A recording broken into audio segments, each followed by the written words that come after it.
Look, I've been given talking points, and I don't like reading speeches, never have.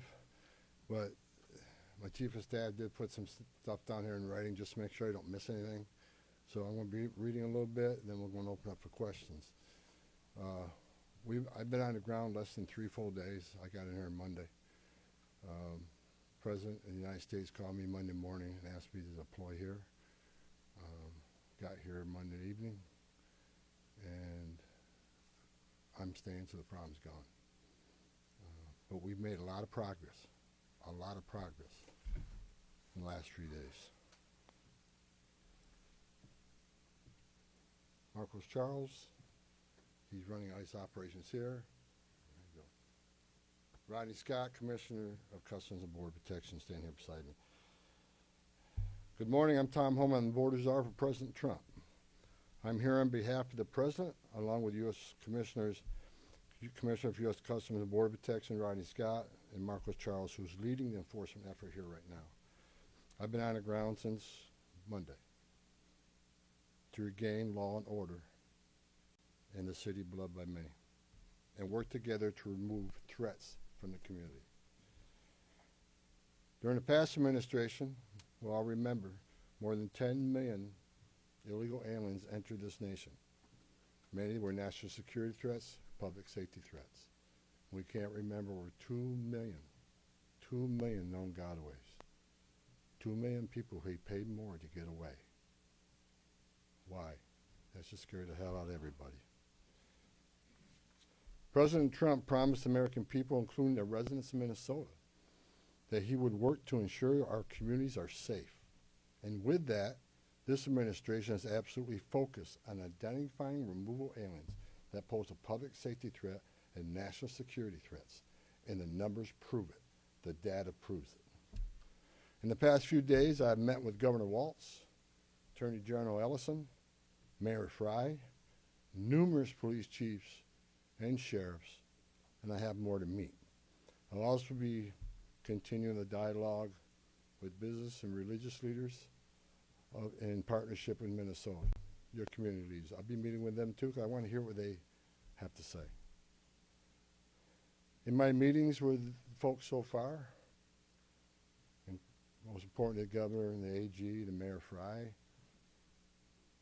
we didn't agree on everything.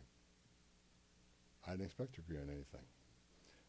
I've heard many people want to know why we're talking to people who they don't consider friends in administration. Bottom line is you can't fix problems if you don't have discussions. I didn't come to Minnesota for photo ops or headlines. You haven't seen me. I came here to seek solutions, and that's what we're going to do. And we've come a long way, and we got some good wins for the people of Minnesota, I think, and for the administration and for the safety and security of this city. One thing we did agree on, though, everybody I talked to agreed on, was that community safety is paramount. One thing we all agreed on was U.S. Immigration Customs Enforcement is a legitimate law enforcement agency that has a duty to enforce the laws enacted by Congress and keep this community safe. Like I've said many times for the last several years, even before this administration, jurisdictions that refuse to cooperate with federal immigration authorities are sanctuaries for criminals. Sanctuary cities are sanctuaries for criminals, and endangers the residents of the community. To be clear, we did not agree with Minnesota state and local officials that they would be involved in immigration enforcement. I didn't ask them to be immigration officers. I'm asking them to be cops working with the cops to help us take criminal aliens off the street. What we did agree upon is not to release public safety arrests back in the community, and they could be lawfully transferred to ICE. I'll speak more about that. I will highlight that the Minnesota State Prison System under the Department of Corrections have been honoring ICE detainers. And we appreciate that important collaboration, and we're going to expand upon that. That decision has made Minnesota safer, not only for residents of Minnesota, but the men and women law enforcement. Not just ICE, all law enforcement.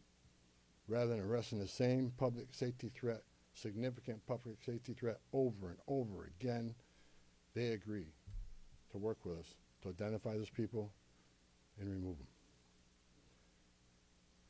I'm also pleased to announce I had a very good meeting with Attorney General Ellison, and he has clarified for me that county jails may notify ICE of the release dates of criminal public safety risks so ICE can take custody of them upon their release from the jail. And let me tell you why that's important. I know people are a lot concerned about the manpower has been sent in law enforcement manpower. Look, I've said this many times before. I've said it for the last several years. Give us access to the illegal alien public safety threat and the safety and security of a jail. It's common sense. It's safer for the community, it's safer for the agent, and it's safer for the alien. Because anything can happen on a street arrest. It just makes common sense. And for the people that argue, well, we're a welcoming community because we want victims and witnesses of crime that are here illegally to feel safe to come to police without fear they're working with ICE, we're not going to talk to the victim and witness of crime. There's no problem there. They should feel safe to come to police and ask for help. All we want is to talk to the person that local and state law enforcement authorities locked in a jail cell. They chose to lock this person up. That's who we want to talk to, the public safety threat. So that argument is that protects victim witnesses of crime. It's a bunch of crap. Victims and witnesses of crime don't want the bad guy back in their neighborhood either. So great progress with the Attorney General and local sheriffs. And one thing, when we have these agreements, it takes less law enforcement agents to do the job. One agent can arrest one bad guy in the safety and security of a jail where he's behind the wire. We know we don't have weapons.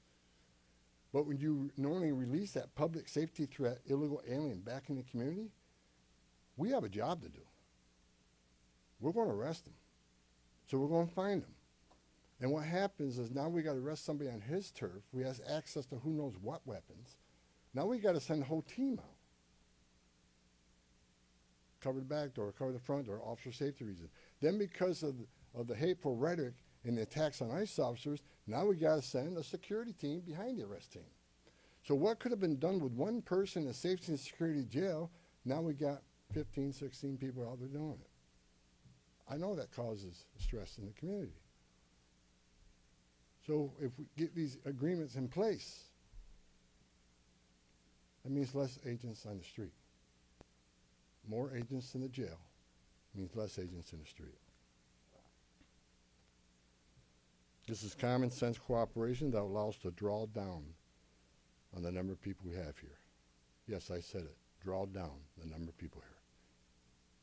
Because we have the efficiency and safety of the jails and the prison. Matter of fact, I have staff from CBP and from ICE working on a draw-down plan. What does that look like based on the cooperation? What does that look like based on how many targets we have left to find? In my meetings with Governor Walz, A.G. Ellison, and Mayor Fry, as well as state and local law enforcement, again, I appreciate they all acknowledge that we do have federal immigration laws in this country that have been passed by Congress, and that ICE is in fact a legitimate law enforcement agency charged with enforcing those laws. We're not making this up, folks. ICE is enforcing laws enacted by Congress. They're a federal statute. That said, I'm not here because the federal government has carried this mission out perfectly. First thing I said to senior staff when I walked in here is what I told you earlier. I didn't come here looking for photo ops or headlines. I come here looking for solutions. I do not want to hear that everything's been done here has been perfect. Nothing's ever perfect, and anything can be improved on. And what we've been working on is making this operation safer, more efficient, by the book. The mission is going to improve because of the changes we're making internally. No agency or organization is perfect. And President Trump and I, along with others in the administration, have recognized that certain improvements could and should be made. That's exactly what I'm doing here.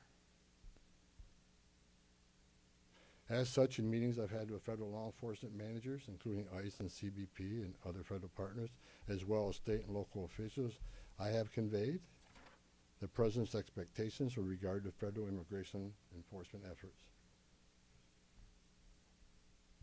We will conduct targeted enforcement operations.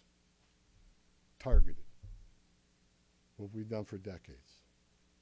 When we hit the streets, we know exactly who we're looking for. Good idea where we may find them. You have a criminal history. You have their immigration history. A lot of information about this person that we get from numerous databases out there. Targeted, strategic enforcement operations. That's traditionally been the case, and that's where we're going. That's what we're going to continue to do and improve upon that. With a prioritization on public safety threats. I want to be clear. I don't read a lot of social media. I don't read a lot of media. I don't believe half what I see. We are not surrendering the President's mission in immigration enforcement. Let's make that clear. Prioritization of criminal aliens doesn't mean that we forget about everybody else. That's just simply ridiculous. But when you have a criminal standing here and a non-criminal standing there, that criminal always should be targeted first because he's a significant concern to the safety and security of the community. By and large, for decades, ICE and CBP have carried out their duties with integrity, professionalism, and compassion. That remains the expectation under President Trump, and I will, hold our agents and officers to that standard. I'm almost done, then Tom can be Tom. As far as the agitators, that said, I want to reiterate and make very clear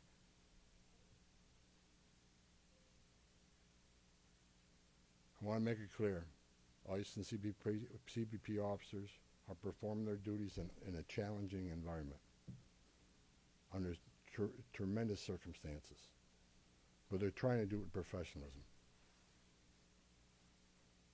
If they don't, they'll be dealt with. Like any other federal agency, we have standards of conduct. They are sworn law enforcement officers working tirelessly to enforce our country's border security, immigration laws, protecting the interests of our country and preventing dangerous people from walking the streets of this nation when they're not supposed to be here to begin with. Men and women of ICE, I was a Border Patrol agent. I was an ICE agent. I was the first ICE director that came up through the ranks. I spent over 40 years doing this. These men and women that carry that badge and gun are American patriots. They put themselves on the line for this nation every day. But I want you to remember, they don't hang their badge, they don't hang their heart on a hook every day they come to work. They're mothers and fathers too. They're sons and daughters too. And if they've seen a fraction of the tragedies I've seen in my career, they take a lot of damage home to every day. The things they've seen, especially on the border with border agents. People drowning in the river. Women being raped by criminal cartels. Giving CPR to a baby that was thrown in the river by the cartels because Border Patrol came too close. So let's throw the baby in the river. That way the Border Patrol was concentrating on that so I can get away. These men and women see some terrible things. But I want you to remember, they're mothers and fathers too. Many of them are members of this community. God bless every one of them. The hostile rhetoric and dangerous threats and hate must stop. And we all agreed to that. All everybody met here today, tell you, we got to stop the rhetoric, the hateful rhetoric that has caused an increase in assaults.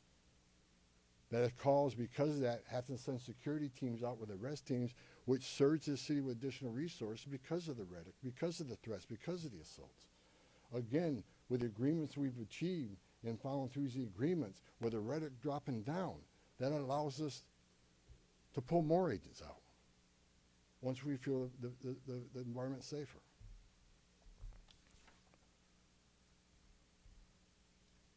I begged for the last 2 months on TV for the rhetoric to stop. I said in March, if the rhetoric didn't stop, there was going to be bloodshed. And there has been. I wish I wasn't right. I don't want to see anybody die. Not officers, not members of the community, and not the targets of our operations.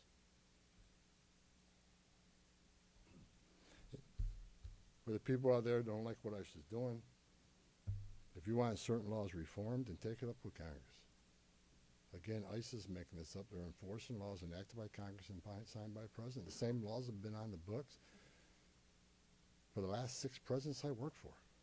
I started with President Reagan and ending with President Trump. Every administration, we enforce the same laws. If you don't like what ICE is doing, instead of protesting this building, go protest Congress. Tell me you want changes.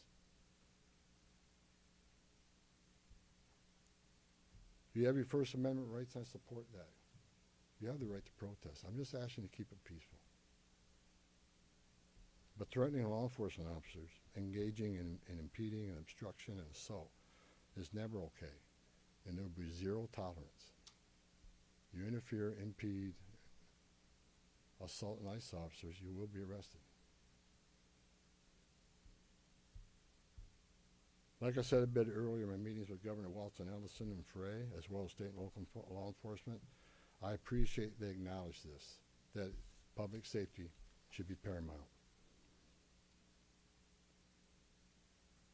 The chiefs I've talked to committed to responding to 911 calls when protesters turn violent, agents are in a dangerous situation, and there's assaults. They have committed to upholding public safety and responding to the needs, not to enforce immigration law, but to keep the peace. With that, I call upon those officials to stand shoulder to shoulder with us to tone down the dangerous rhetoric and condemn all unlawful actions against law enforcement in the community. There are many ways to voice your voice can be heard, express your feelings, and affect change in the country without crossing that line. Political and other disagreements in this realm should not be at the expense of public safety or the safety of federal law enforcement officers. In closing, I want to thank the state and local officials here in Minnesota that I met with and the many I'm going to meet with. We've had meaningful dialogue. And look, again, we didn't agree on everything, but we agreed on the things I just talked about. There's much more we can do. And I'm going to continue this dialogue. I got many more community leaders to talk to. I got many more sheriffs to meet. President Trump wants this fixed, and I'm going to fix it with your help. I want to thank President Trump for his unwavering commitment to public safety and prosperity of every American. Under the President's leadership, we have the most secure border in the history of this nation, which means less women are being raped, less children are dying crossing that border, less fentanyl is getting in this country to kill Americans, less known suspected terrorists are crossing that country. And we don't have 2 million unknown gotaways. We don't know who the hell they are. A secure border, and we have stronger national security. A secure border saves lives. When 96% less people come in, how many women aren't being successful to be members of the cartel? How many people aren't dying making that journey? How many Americans aren't dying of fentanyl overdoses? How many women and children aren't being sex trafficked in this nation? The data proves it. Anybody can find that data. So God bless this great nation.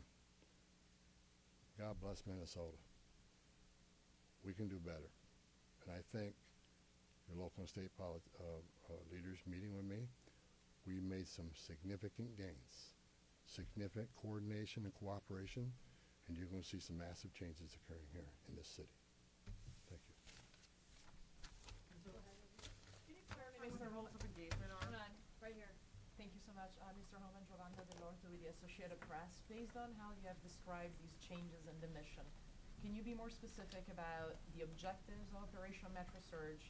If what you have described changes the parameters for interior enforcement only in Minnesota or also in Maine and other places? And finally, when would you consider that those objectives will be achieved and this operation will end? Is it in terms of agents on the ground, in terms of who you are targeting for arrests? The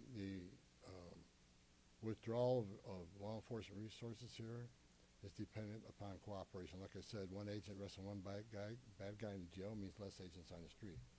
We have some agreements. We got more to talk about how we're going to implement those agreements. But as we see that cooperation happen, then the redeployment will happen. Look, target enforcement operations should happen across the nation. That's what we've done for decades. And with target enforcement operations, I've done many of them. It just makes it safer for everybody. When we know exactly what we're looking for, what is his criminal history, what is his immigration history, where's he live, is he in an apartment complex versus a house, has he got a known record for having weapons, it's safer for everybody. Then we know what type of resources we need to go. And it just makes this operation cleaner, more efficient, and it's proven less violence when we know exactly what we're getting into and we can take the necessary precautions to keep everybody safe. Some of the operations that I've been involved in, we know there's children in the house based on surveillance. So we know you got to be a little bit different when you go into the house because there's going to be children present. So target enforcement operations, the way we've always done it, I think we got away from a little bit. And we're going to make sure we do target enforcement operations. And look, I will say it again,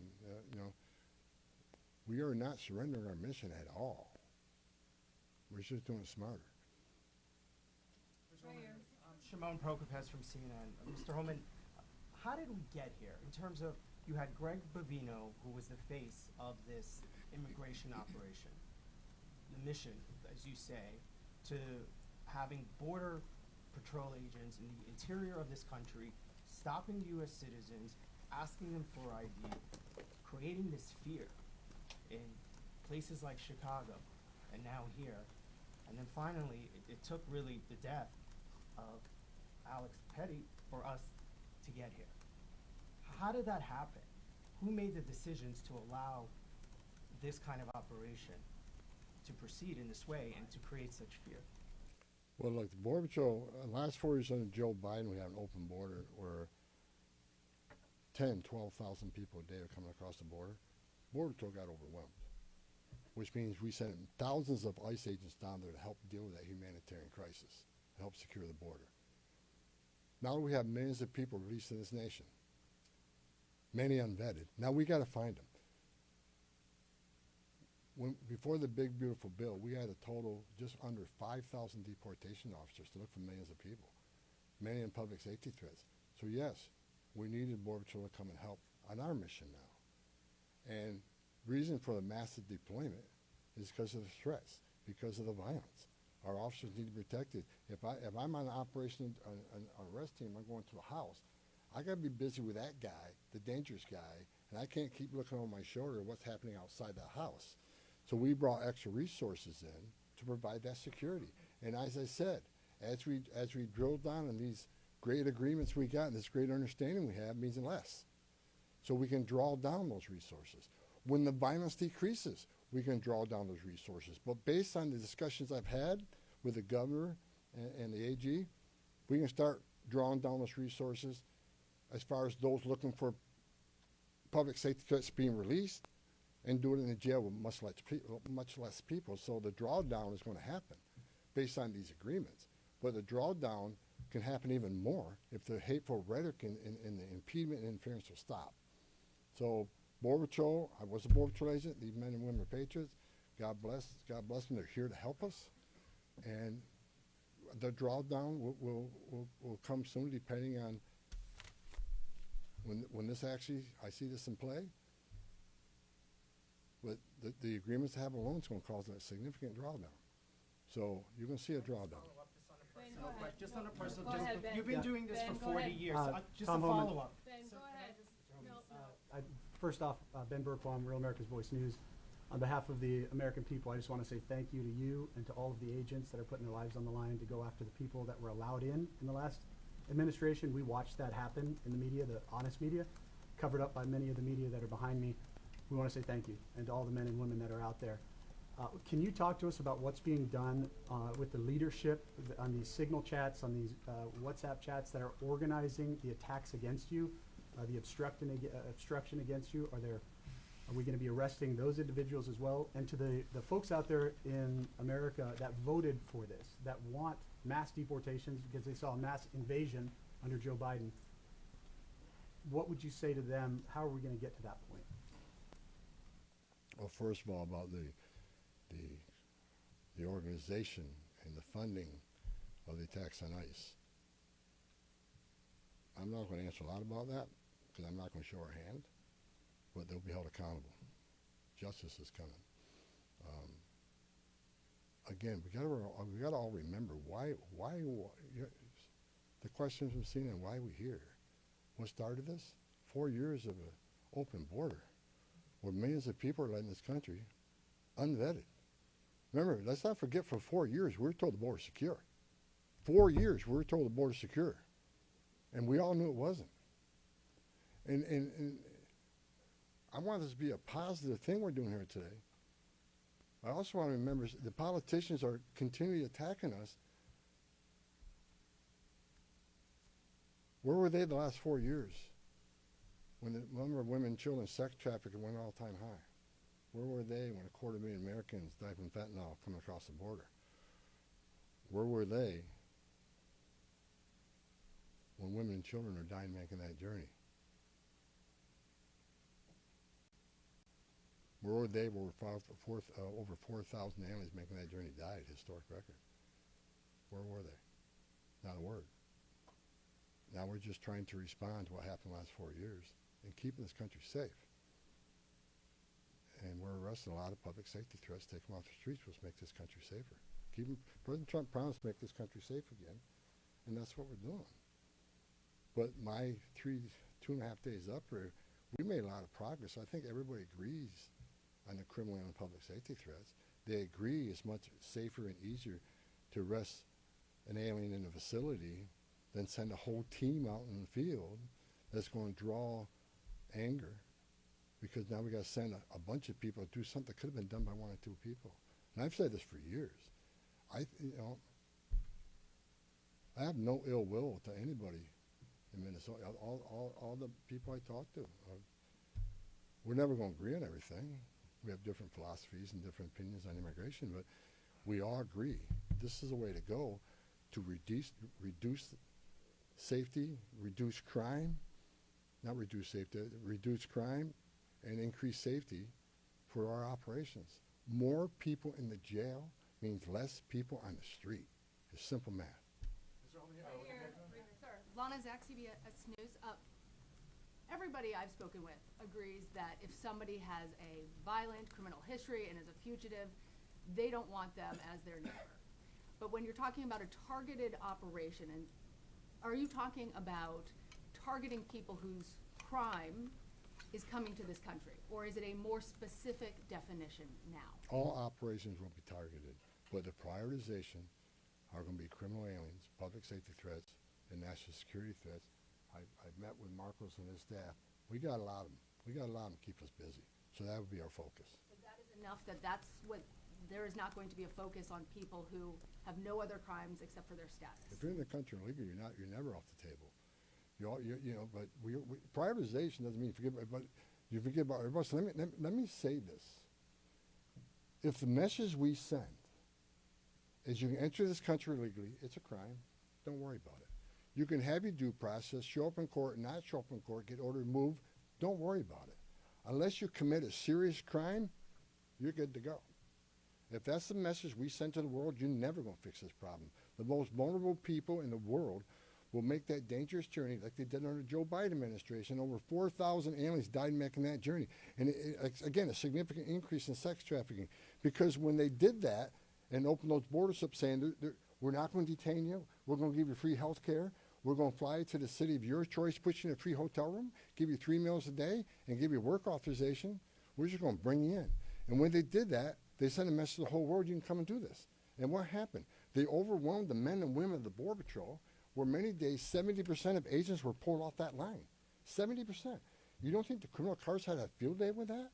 They created gaps for the cartels do their activity. And that's why you've seen the rise in fentanyl overdose. That's why you saw the rise in sex trafficking. The 2 million plus known gotaways, why did they pay more to get away? Why didn't they pay less, turn yourself in, get released within 24 hours? You get a free airline ticket to the city of your choice. We're going to give you a free hotel room, and we'll give you free food and free medical care. And you're going to get work authorization in 6 months. Why did 2 million people choose to pay more not to take advantage of that giveaway program? They didn't want to be vetted. They didn't want to be fingerprinted. That scares the hell out of me, and it does still. The Trump administration with ICE and Secretary Noem and Marco Rubio and the intelligence community, Tulsi Gabbard, we're all working together to try to identify who these people are, and we've already found many of them. But it's hard work to do. But there are national security threats walking this nation because of the last administration, and they are one of our main priorities too. Thank you.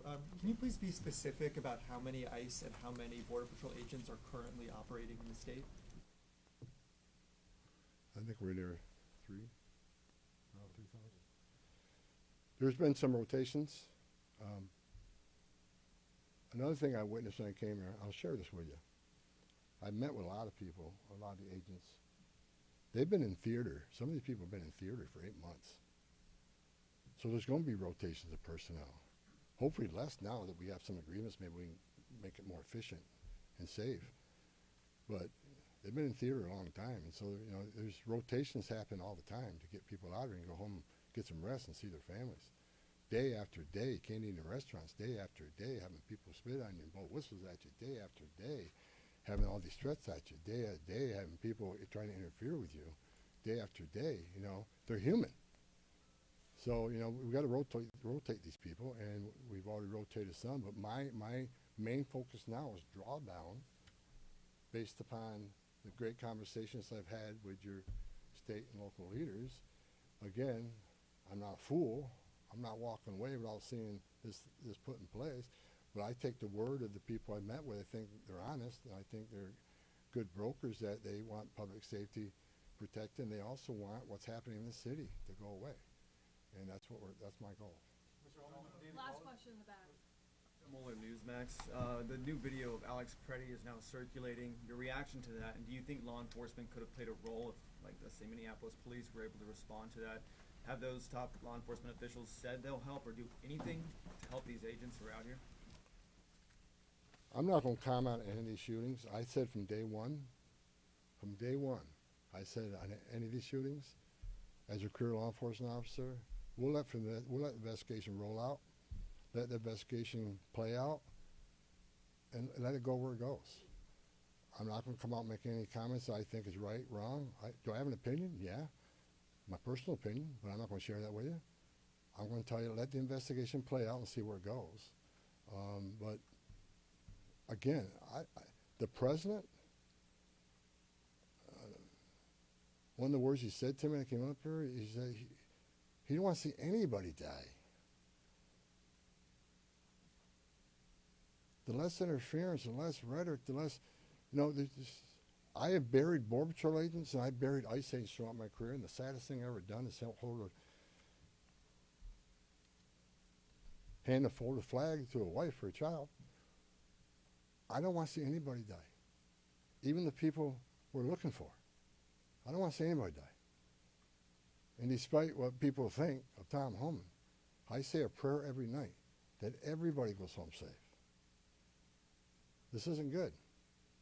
But I think my conversations the last 2.5 days are leading us to a safer community, letting ICE officers operate in the safety and security of a jail more than on the street. I think anybody here with common sense would say it's safer to arrest a public safety threat in the safety and security of a jail. And let me tell you, what is that going to result in? Less collateral arrests. When we go find that bad guy, when we find that bad guy, many times it's with others. Well, guess what? They're in the country illegally. We're going to force immigration law. They're coming too. You want less collateral arrest? Let us in the jail. But we're going to enforce immigration law. For the people to say we're here to surrender our authority and the mission of enforcing immigration law, you are wrong.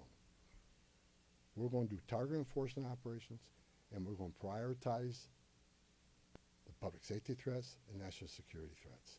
That is what we're here to do.